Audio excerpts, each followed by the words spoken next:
Hi, this is Sean D'Souza, and you're listening to the 3-Month Vacation Podcast. This podcast isn't some magic trick about how to work less. Instead, it's about how to really enjoy the work that you do and to enjoy your vacation time.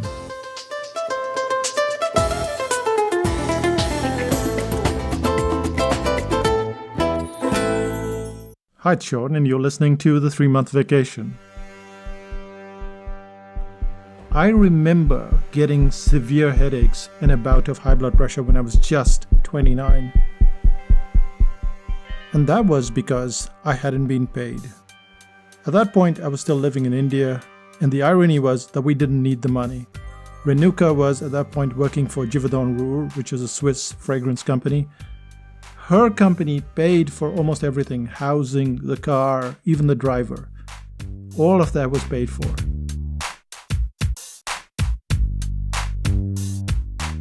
Our only expenses were food related, and that wasn't much at all. Even so, I was upset because the magazines and the newspapers that I'd been working with hadn't paid me for my cartoons. That tension kept building, and it was very hard for me to function. In my life, as I've gone through being a freelancer or consultant, it's always been this problem of getting paid on time, which is why I had to work out a system for myself. And in this second out of 6 reruns, you're going to learn or refresh your memory on how to get paid consistently and on time.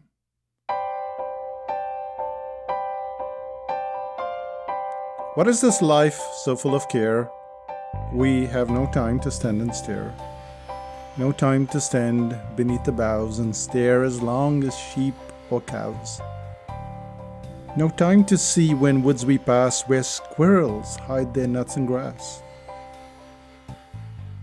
Wouldn't it be a bit of a shame if we had no time to look at sheep and cows because we're not being paid on time?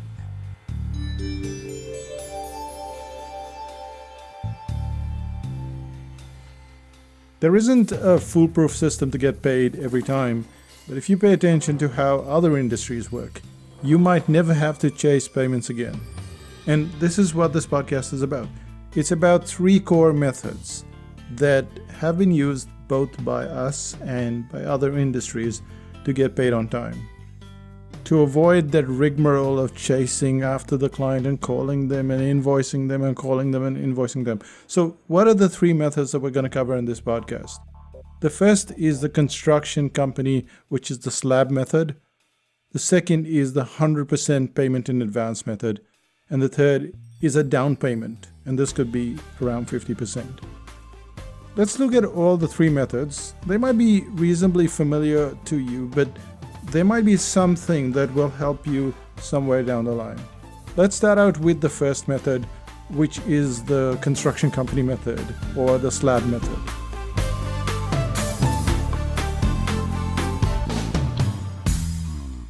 About 6 or 7 or 8 years ago, we decided to build a house next door to our own place. And we had a sizable plot, and so we decided to build this house. And when we got the builders in, they followed this slab system of payment. So every stage of the construction had a prepayment attached, and it looked a bit like this. Foundation, prepayment 1, rough framing, prepayment 2, rough plumbing and electrical payment 3. On and on it went through the insulation, interior, exterior, carpeting, and all the driveways. If we wanted the next stage to proceed, we needed to make the payment to keep our builders motivated. This slab system of payment is one of the finest, both for the client and the person doing the job. It makes sure that both parties are incredibly motivated to go ahead with the process. As a service provider, this is often an excellent system to follow because it ensures that both parties move ahead systematically. However, there's also a bit of a downside. If one of the parties decides to walk away, there's trouble. Let's say you start working on a client's website and the payments are going really well, and then the client runs into some sort of difficulty.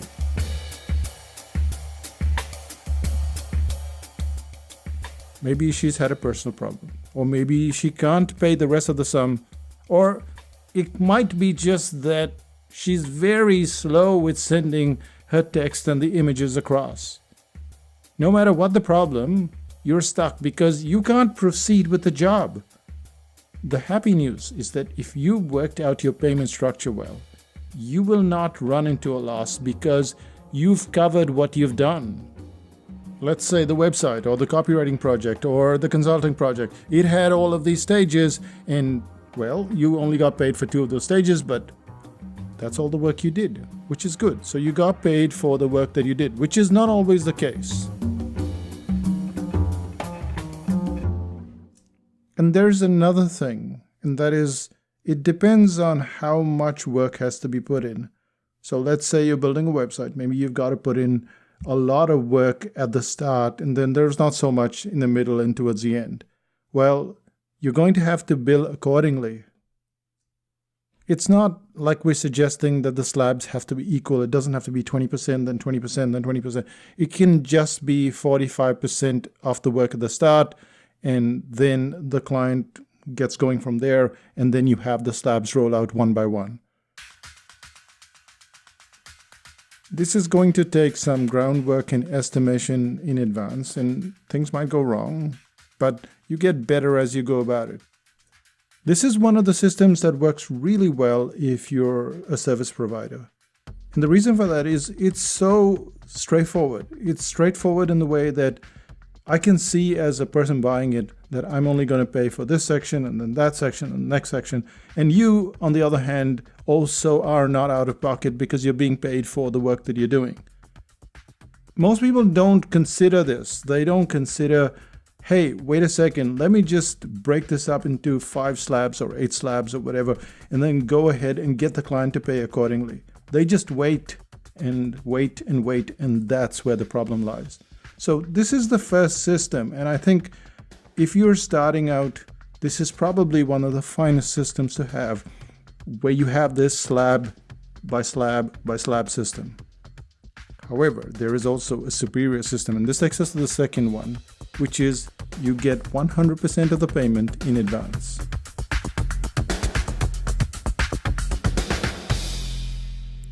My father ran a secretarial college for over 25 years. And it wasn't an easy life. He'd leave for work before 7 a.m. And this is because he had to make sure that he opened all the windows, all the doors, he turned on all the lights. And he had to have his first cup of masala chai before the students arrived. All day long he'd be at work, and then he'd return home at 8:30 at night. It was a time-consuming job, but the one thing that he didn't spend time on was collecting money. What he'd do is always get the students' money in advance. If you wanted to be on a course, you wanted to learn a skill such as typing, you had to pay him before you got started. Now, he was lucky because he was in an industry which allows for this. This system of payment is incredibly common in schools, in colleges, universities. You know how it works. You pay all the money in advance. It's also common for things like electronics, petrol, stuff that you're buying all the time. You pay in advance. But will it work for you as a business? Well, it really depends on 2 factors. It depends on your confidence. That's the first factor. And the second is the demand for your product or service. And let's take an example of a restaurant. When you look at a restaurant, what do? You get in, you sit there, you eat your meal, you have your drinks, and then you pay when you finish with your meal. But that's not the case with David Patterson. David Patterson runs the San Francisco restaurant called Koi. When you make a reservation at Koi, you have to give your credit card details. And if you decide to cancel 48 hours in advance, you won't be charged. But if you tip over in the last 48 hours, your credit card is charged. If you book the table for 6 people, that's 6 into $275 per head. And that's just the tasting menu. And then there is also a 20% service charge. Will you be charged the service charge if you don't show up? It's not clear, but what's more than clear is that they're treating all sales as final, just like a sporting event or a concert. And if you think that they're alone, they're not. Lazy Bear is another San Francisco restaurant, and it does this sales all at once. They'll put all the tickets all at once, and it's usually on a Wednesday in the middle of the month. And they'll announce these ticket sales via Twitter and send an email to their mailing list. And like Koi, there's no refund. You can't be switched to a different date or a different time, but you can get another person to go in your place. So the list of restaurants that have this philosophy or this policy is growing. In short, what's happening here is that in an industry where you paid much later, it's now being brought to payment in advance. This is long before you've had your main, long before you've finished your last espresso in Porto. You have to pay in advance. We've kind of used the same system at Psychotactics. We take almost all our payments in advance. So if you buy any book, any course, any workshop, you have to pay in advance. Even if it's consulting, you pay in advance.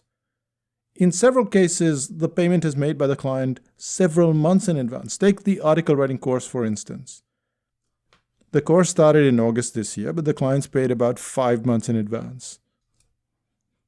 The sales page workshop, which is an on-site workshop, that was also sold in advance, 4 or 5 months in advance. And you may wonder if this is linked with the demand for Psychotactics workshops and courses. And to some extent, yes, it's because the courses, workshops, and self-study products, they're all sold out very quickly. There is this demand factor in place, but there's also a second point. And this second point is confidence.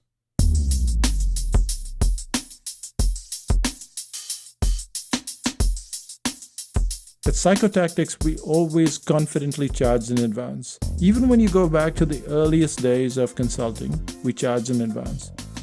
We might not have been 100% confident that the client would be so cooperative, because clients don't always want to pay 100% in advance. But we'd ask anyway, and this is important. You have to ask anyway. The client is there in front of you, you ask anyway.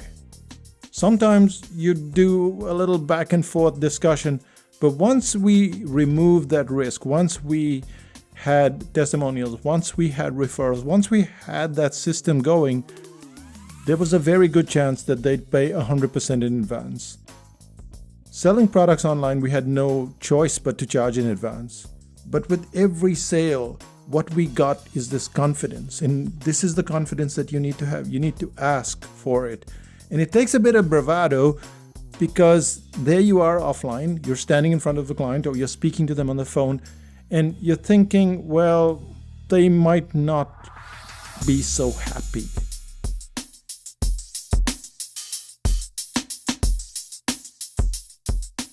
But I don't think it's a question of happiness. It's a question of how much confidence you push forward, how much enthusiasm you have.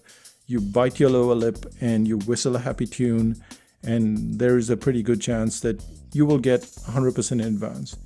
You might hear the sound of butterflies whooshing through your tummy, but ask anyway, and you'll be surprised at how many clients will give in if you just ask. The point of asking is that it puts you in a great position. Even if you don't get paid 100% in advance, you might get 50 or 60 or even 75% in advance. So what it does is it sets up this bargaining situation where you go from this, this is this big chunk, to a smaller chunk, or maybe even halfway, but now you're still not starting from the halfway point and then moving downwards. You're starting from the 100% and moving to 75% or 50%. So these are the two methods. The first is to make sure that you go through the slab system, which is the most equitable system. And the second method is to ask for 100% in advance and then move down if you need to. The third one is to ask for a part payment, and usually this should be around 50%. This takes us to the third section in our podcast, which is the 50% payment.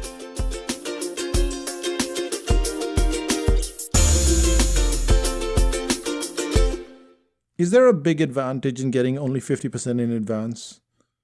It might sound pretty negative when you've listened to, hey, get 100% advance, get 65% advance. But there's also a big advantage in getting only 50% in advance. The thing is that when you get paid everything, you kind of lose motivation for doing the job. Not everyone does, and you have to train yourself. But I remember clearly getting all the money in the bank, and then the job becomes this thing you have to do even though you've been paid.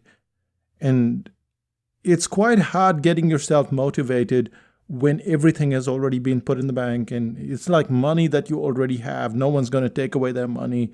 Well, at least that's what you think. That's the kind of danger that you have when you have all that money paid in advance. The slab system works fine. The 50% system also works fine. And that's why sometimes, at least at the start, it might be a good idea to have this 50% system in place.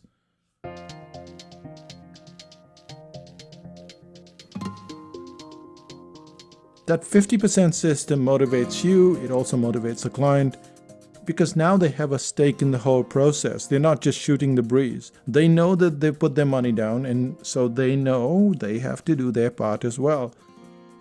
This doesn't mean that your clients are going to get very cooperative all of a sudden. You're still going to run into clients that delay the project, but this confusion can be reduced if you have clear instructions, you have clear deadlines for the client and for yourself. Either way, what you've got in front of you are these three systems of payment, these three methods to get paid in advance. And what you finally do depends on your level of confidence. It depends on the demand for your product, the demand for your service. Now, this makes it sound like it's terrible to get paid later. And it's not the case. It all depends on how the client pays.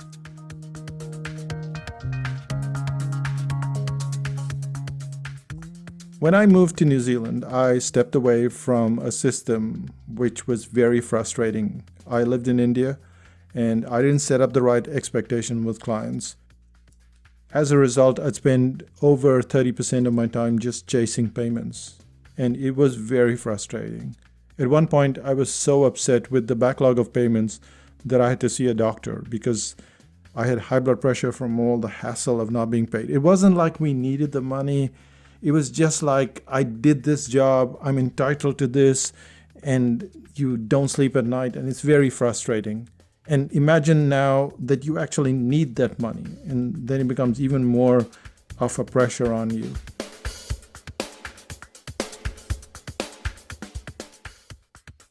But of course, there's the flip side. You have clients who pay on time. There are clients who don't give you any trouble.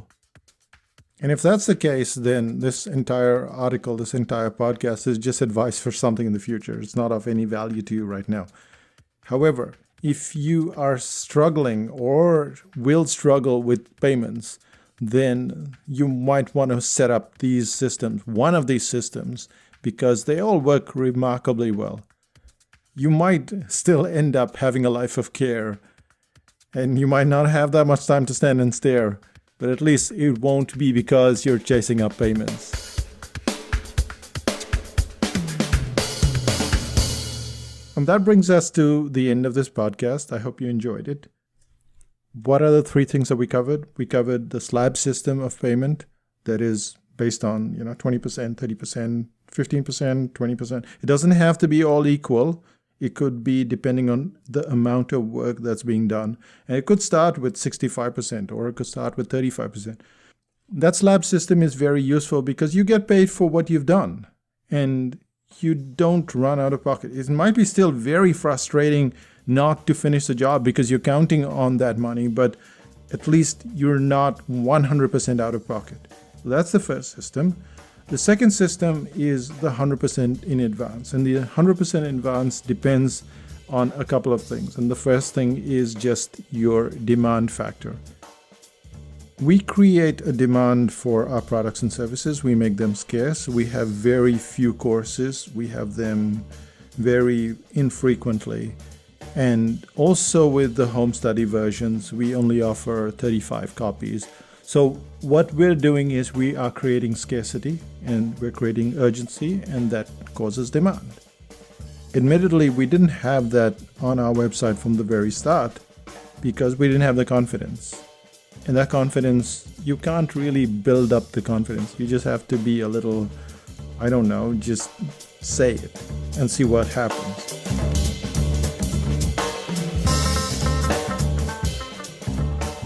tell the client that your terms are usually 100% in advance. But remember, if you say usually, that means you're not 100% in advance. So you have to be very careful with your language.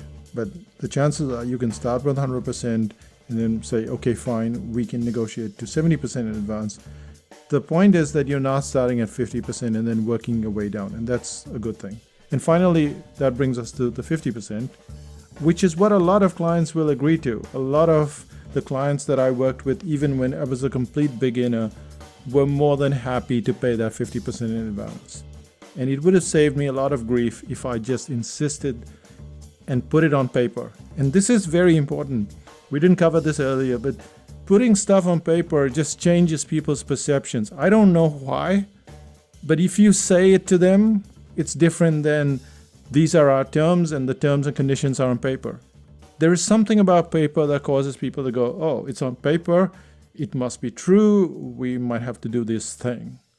And so put it on paper and at least get the 50%. And if you can't, then go through the slabs or the 100%, which is the best of all. But what is the one thing that you can do today? I think if you can work out the slab system, and it might be different, like for instance, if you're a web designer, then every website's going to have different parameters and different requirements. But if you can sit down and just work out that slab system, I think you will find that it's the best system to get started. And then once you're in demand, well, you could ask for 100% in advance and you're more than likely to get it. So start off with that slab system and I think you'll be quite pleased with where it goes. And this brings us to the end of this podcast.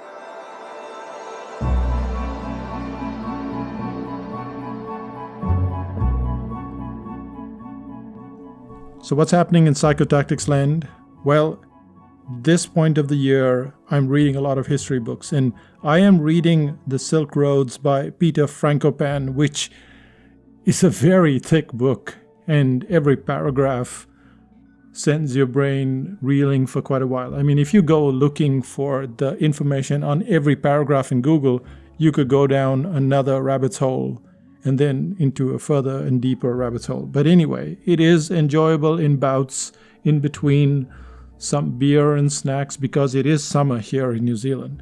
So that's kind of what's happening in psychotactics land. But if you want to know what products are available this year, what courses are going to be released, we're handling 2 of them. The 25th of Jan is the Info Products self-study. So you have to go to psychotactics.com/info goodies, and that puts you on the waiting list, and that gets you in line to be able to get the product itself. You still get the goodies, you don't have to buy the product, but if you're not on that waiting list, then you don't get any information. The second is in March, towards the end of March, 21st and 28th of March, we have the article writing course live. The best thing to do is to go to psychotactics.com/AW, that's article writing, goodies, and put yourself on that waiting list. So that's pretty much it. We'll see you in 5000 BC because, as you probably know, 5000 BC members have preference, which means that they get access to all of these courses a day before. They get access to sign up, that is, a day before. And sometimes it gets over at the 5000 BC stage itself. So if you want to ensure that, if you want to be part of a conversation in 5000 BC, you know where to go, 5000bc.com. And that's me, Sean. This is just saying bye for now. Bye-bye.